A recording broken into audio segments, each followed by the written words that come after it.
शारदीय नवरात्रि के प्रथम दिवस पर जब सृष्टि शक्ति का आवाहन करती है, तब माता शैलपुत्री की महिमा संपूर्ण गगन में गूंज उठती है। आकाश सिंदूरी हो जाता है, जैसे स्वयं प्रकृति देवी का स्वागत कर रहा हो।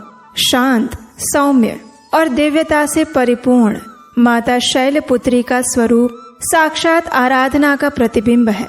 उनके एक हाथ में त्रिशूल, दूसरे में कमल और वाहन के रूप में नंदी बैल विराजमान है। और ये सभी प्रतीक उनके अटल धैर्य, कोमल करुणा और स्थिर निष्ठा की ओर लक्षित करते हैं। पर्वतराज हिमालय की पुत्री होने के कारण देवी दुर्गा को शैलपुत्री के नाम से जाना जाता है। इस मनवंतर के आरंभ में दक्ष प्रजापति की अनेक पुत्रियां थी। सभी गुणवान, चारित्र्यवान थी, लेकिन फिर भी दक्ष के मन में संतोष नहीं था। वो एक ऐसी पुत्री को प्राप्त करना चाहते थे जो सर्वगुण संपन्न हो और देवी दुर्गा का ही स्वरूप हो, जो सर्व विजयी हो। और इसी इच्छा से प्रजापति दक्ष ने एक कठिन तपस्या आरंभ की। अनेक वर्षों तक उन्होंने कठोर तप किया और आखिरकार देवी भगवती को उन्होंने प्रसन्न कर लिया। जब देवी दुर्गा उनके समक्ष प्रकट हुई तो प्रजापति दक्ष ने उनसे अपनी पुत्री के रूप में जन्म लेने का वरदान मांगा। और दक्ष प्रजापति की इच्छा को पूर्ण करते हुए देवी दुर्गा ने कहा, हे राजन, मैं तुम्हारे तप से प्रसन्न हूँ। मैं स्वयं पुत्री रूप में तुम्हारे घर पर जन्म लूंगी और मेरा नाम सती होगा। इस प्रकार देवी शक्ति ने सती रूप में दक्ष प्रजापति के घर जन्म लिया। देवी सती प्रजापति दक्ष की सभी पुत्रियों में सबसे श्रेष्ठ थी। बाल्यकाल से ही उन्होंने अनेक चमत्कारिक लीलाएं की और ये देखकर स्वयं दक्ष प्रजापति भी आश्चर्यचकित रह जाते थे। जब सती विवाह योग्य हुई तो दक्ष प्रजापति ने ब्रह्मा जी से उनकी सलाह मांगी और ब्रह्मा जी ने कहा, देवी सती आदि शक्ति का अवतार है और आदि शक्ति और शिव आदि पुरुष हैं। इसलिए सती के विवाह के लिए शिव ही उपयुक्त वर है। हालांकि दक्ष प्रजापति की इच्छा नहीं थी, लेकिन फिर भी उन्होंने ब्रह्मा जी की बात मानकर देवी सती का विवाह भगवान शिव के साथ करवा दिया। अब एक बार ब्रह्मा जी ने धर्म के निरूपण हेतु एक विशाल सभा का आयोजन किया था। उसमें सभी देवतागण विराजमान थे और भगवान शिव भी पधारे हुए थे। उतने में दक्ष प्रजापति का आगमन हुआ। सभी देवता वहां से उठकर खड़े हो गए, दक्ष प्रजापति को सम्मान दिया। लेकिन भगवान शिव तो परम वैष्णव है। वे अपनी ही धुन में, अपनी ही भक्ति में लीन थे और इसलिए ना उन्हें मान सम्मान से फर्क पड़ता है और ना ही उनका वास्तव में ध्यान प्रजापति दक्ष की ओर गया। और इसलिए वे प्रजापति दक्ष के सम्मान में खड़े नहीं हुए। और ये देखकर दक्ष प्रजापति को क्रोध आ गया। उन्होंने सोचा, ब्रह्मा जी तो मेरे पिता हैं, इसलिए वे उठकर मेरा स्वागत ना करें तो ठीक है, लेकिन शिव तो मेरे दामाद हैं, उन्हें तो मेरे सम्मान में खड़ा होना चाहिए था। इस प्रकार दक्ष ने इसे अपना अपमान समझा और उनके हृदय में शिव के प्रति द्वेष की आग और ज्यादा जलने लगी। समय बीतता गया। माता सती और भगवान शिव का दाम्पत्य जीवन चल रहा था। एक दिन भगवान शिव को तपस्या में लीन देखकर माता सती ने उनसे पूछा, हे स्वामी, आप प्रतिदिन राम नाम का जप करते हैं, आखिर कौन है ये राम? तब भगवान शिव ने उत्तर दिया, हे देवी, राम आदि पुरुष हैं, स्वयंभू हैं, मेरे परम आराध्य देव हैं। वे सगुण भी है और निर्गुण भी। अब ये सुनकर देवी सती के मन में संदेह उत्पन्न हुआ। उन्होंने सोचा कि अयोध्या के राजा दशरथ के पुत्र श्री राम आदि पुरुष कैसे हो सकते हैं? वे तो इसी क्षण अपनी पत्नी सीता के वियोग में दंडकारण्य वन में घूमते हुए रुदन कर रहे हैं, क्रंदन कर रहे हैं। ऐसे सामान्य मनुष्य की भांति लीला करने वाला मनुष्य परम भगवान कैसे हो सकता है? ये सोचकर देवी सती ने उनकी परीक्षा लेने का निर्णय लिया और वे पहुंच गई दंडकारण्य में भगवान श्री राम के समक्ष, लेकिन अपने स्वरूप में नहीं, देवी सीता के स्वरूप में।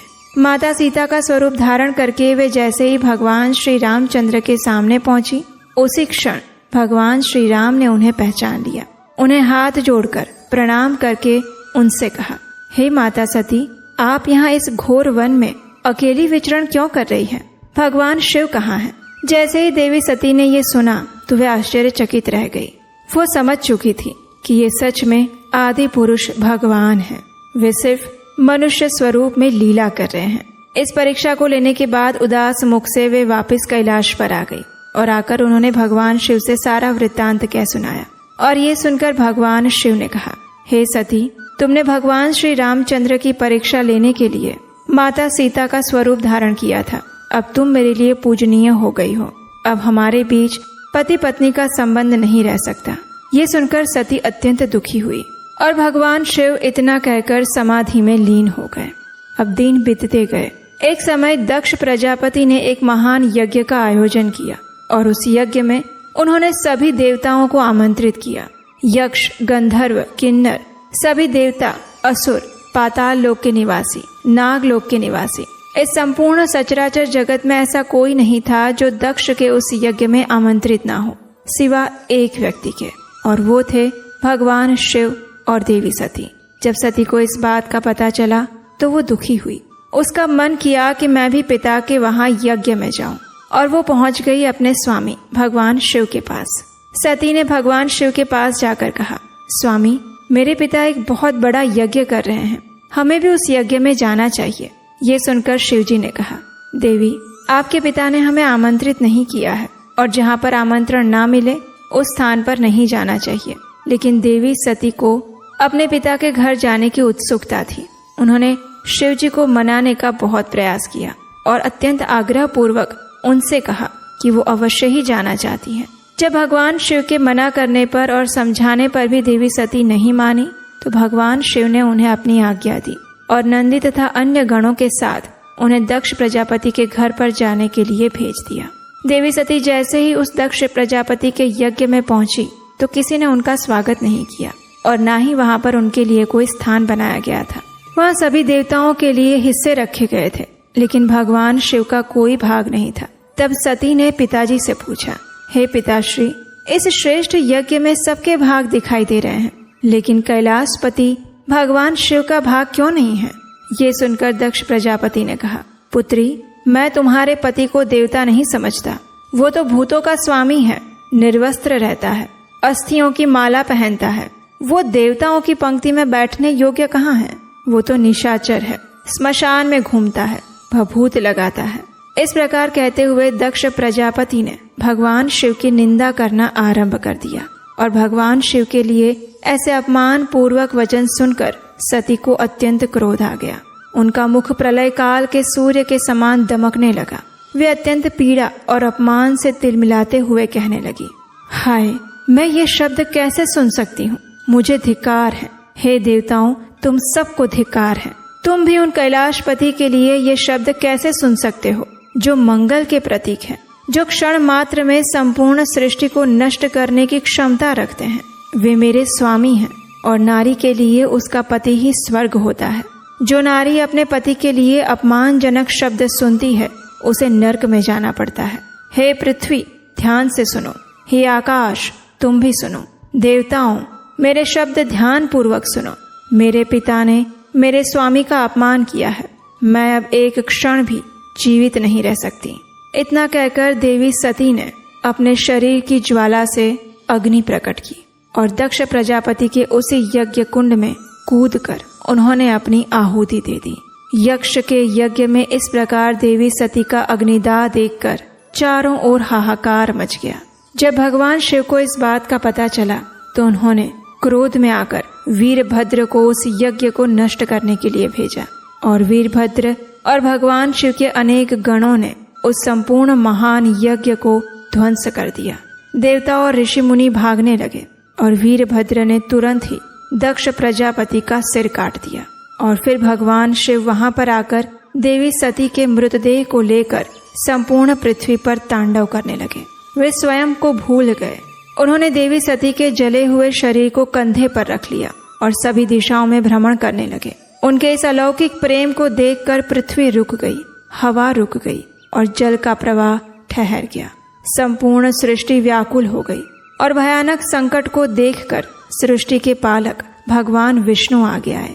उन्होंने अपने सुदर्शन चक्र से देवी सती के शरीर के अंगों को काटना शुरू किया और इस प्रकार देवी सती के शरीर के विभिन्न अंग 51 स्थानों पर गिरे। जब वे सारे अंग कट गए तब भगवान शिव पुनः अपनी सामान्य अवस्था में आए और सृष्टि के सारे कार्य फिर से चलने लगे। धरती पर जिन 51 स्थानों पर देवी सती के अंग गिरे थे वे आज शक्तिपीठ के नाम से जाने जाते हैं और आज भी उन स्थानों में देवी माता की पूजा और उपासना की जाती है। दक्ष प्रजापति की एक और पुत्री थी और उसका नाम था स्वधा। उसका विवाह पितरों के साथ हुआ था और इन पितरों की 3 मानसी पुत्रियां थी, मैना, धन्या और कलावती। अब एक समय ऐसा हुआ कि ये तीनों कन्याएं भगवान विष्णु का दर्शन करने के लिए श्वेत द्वीप में पधारी और उसी समय 4 कुमार भी वहां आ गए। इन चारों सिद्ध गणों को देखकर भी वहां उपस्थित सभी लोगों ने खड़े होकर उनका स्वागत किया, लेकिन पितरों की ये 3 कन्याएं अपने स्थान से नहीं हिली और ये देखकर चारों कुमार उन पर क्रोधित हो गए। उन तीनों को स्वर्ग से दूर होकर नर स्त्री बनने का श्राप दिया। इस अभिशाप को सुनकर तीनों कन्याएं उनके चरणों में गिरकर क्षमा याचना करने लगी। आखिर इन तीनों पर दया करते हुए चतुष्कुमार ने इन्हें कहा कि सबसे बड़ी कन्या मैना को पर्वतराज हिमालय की पत्नी बनने का अवसर मिलेगा और वो देवी पार्वती की माता होगी, जो कि स्वयं जगदम्बा के रूप में प्रकट होंगी।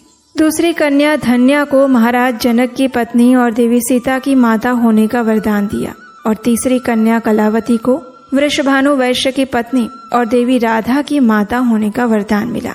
इस प्रकार वरदान पाकर तीनों कन्याएं श्वेत द्वीप से अपने घर लौट आई और वरदान के अनुसार प्रथम कन्या मैना का विवाह पर्वतराज हिमालय के साथ करवा दिया गया। विवाह के बाद सभी देवी देवता राजा हिमालय और देवी मैना के पास आए और उन्हें कठोर तपस्या के द्वारा देवी उमा को अपनी पुत्री रूप में प्राप्त करने का अनुरोध किया। ऐसा आवश्यक था क्योंकि उस समय सभी देवी देवता तारकासुर नामक राक्षस के क्रोध से त्रस्त रहते थे। उसे केवल महादेव जी का पुत्र ही मार सकता था और देवी सती के आत्मदाह के कारण ये कार्य अधूरा रह गया था। इसलिए इस कार्य को पूरा करने के लिए देवी सती को पार्वती के रूप में अपना अगला जन्म लेना था। देवताओं की आज्ञा को शिरोधार्य करके राजा हिमालय और उनकी पत्नी मैना तपस्या में लीन हो गए। देवी मैना सदैव ब्राह्मणों को दान देती, बड़े ही भक्ति भाव से देवी उमा की उपासना करती। पवित्र गंगा नदी के किनारे देवी उमा की मिट्टी की मूर्ति बनाकर अनेक प्रकार के भोग अर्पण करती। कठोर व्रत का पालन करते हुए कभी निराहार रहती तो कभी जल पर ही निर्भर रहती।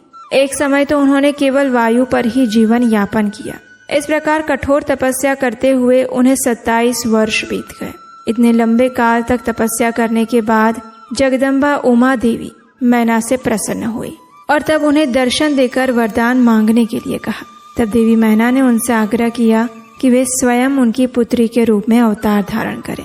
देवी उमा ने प्रसन्न होकर उन्हें ये वरदान दे दिया और इस प्रकार स्वयं देवी दुर्गा भगवती पर्वतराज हिमालय के घर पर उनकी पुत्री के रूप में पार्वती स्वरूप में अवतरित हुई। हिमालय पर्वतों के राजा थे और पर्वत को शैल भी कहा जाता है और इसीलिए पार्वती का नाम शैलपुत्री भी पड़ा और उनका एक अन्य नाम हेमवती भी है। और आज नवरात्रि के पहले दिन हम माता शैलपुत्री की इस कथा का श्रवण करते हैं। तो ये थी आज की माता शैलपुत्री की सुंदर पौराणिक कथा।